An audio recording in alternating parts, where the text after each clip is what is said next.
So the Oregon spring game was not on an app. I was able to watch this one. This is a swing program.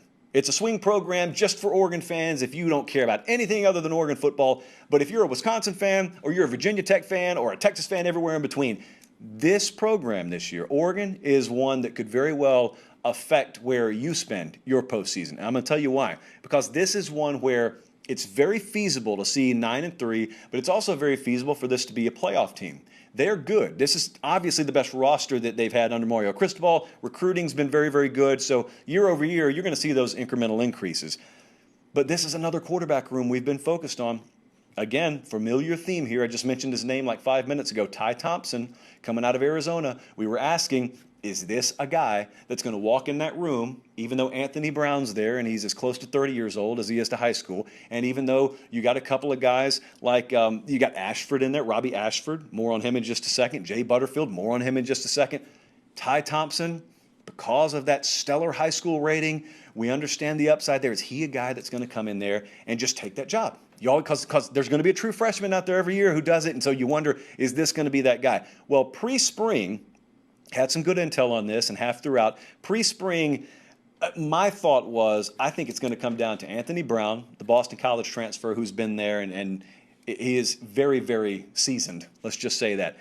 I mean, he's in his mid-20s. I'm not joking around when I say he's pretty old. So I thought it was going to be him, and I thought it was going to be Ty Thompson.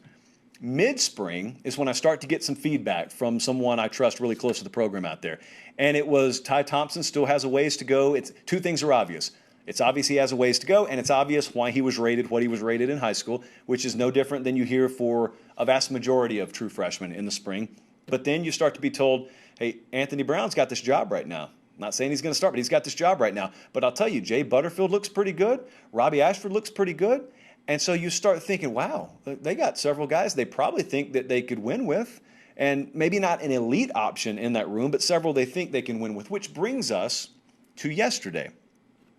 And I was reading the guys over at duckterritory.com earlier today. And by the way, farewell to Kevin Wade, leaving out there to head into other ventures. So we wish you well from all of us at Late Kick to Kevin, friend of the program for as long as the program has existed. But Matt Prem and Eric Scopel over there, they were covering the game as only they can, and they had blowout coverage on. If you're not a member of duckterritory.com and you're an Oregon fan, what are you doing with your money?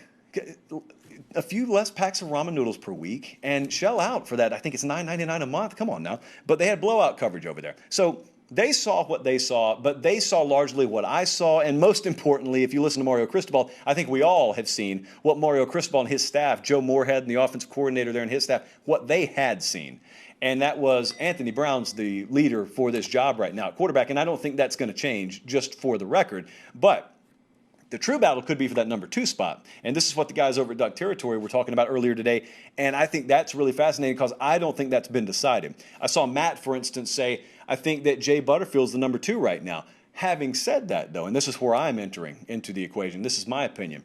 What happens a lot of times when you get a true freshman is you just throw as much against the wall as you can in spring, so Ty Thompson in other words, and then you see what sticks, and then it falls to the ground, and then you just regroup and you head into summer workouts and fall camp. But what can happen is, and the more guys you have in the equation, the more likely it is to happen for someone, you see a quantum leap.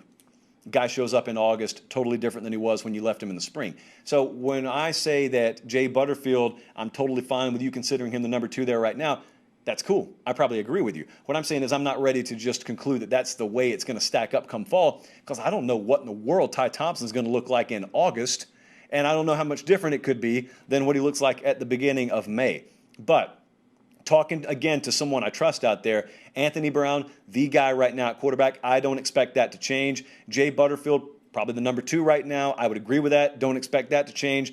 But I think there's such a wild variance right now, and we're still in the quarterback room, and Ty Thompson, what he could be. Because there's a lot of erraticism, if you will, about his game right now. There's a lot of ups, there's a lot of downs. There's that play in practice that makes you go, whoa. And I'll tell you what it's like. If you could peer into Autzen Stadium and watch a closed scrimmage, and you peered in at the right time, you'd see Ty Thompson make a throw or make a play that would put your jaw on the ground. And then the security shooed you away, and that was the only piece of footage or access you had to spring. You would think that guy's going to start at quarterback. There's no one else on this team that could make that throw.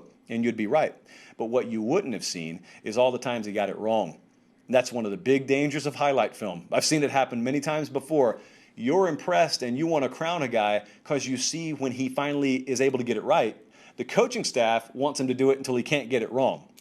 Big difference there. There you go, big difference there. But Robbie Ashford's a name that's interesting. Now, Robbie Ashford probably would be playing baseball right now professionally if not for COVID. However, there was COVID. And so the whole minor league system got thrown into a tailspin last year. So he's there. Robbie Ashford's a guy that some people around Oregon feel, if he were to stick it out in football, has kind of like a Mac Jones vibe to him of not going to come in and start early, but has all the tools, has the acumen, can progress year over year, and all of a sudden you look up a few years down the road and Robbie Ashford is not only playing quarterback for Oregon, but he's doing it at a very high level. But they got tons of weapons. See, this is not like, for example, what we've talked about with Auburn. Auburn doesn't have a quarterback controversy on their hands, but it's Bo Nix and what?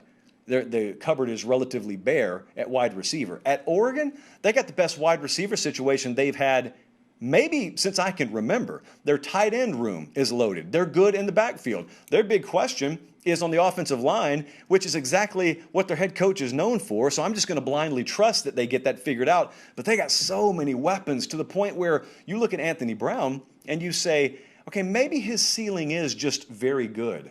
But imagine what this wide receiver core could do for him.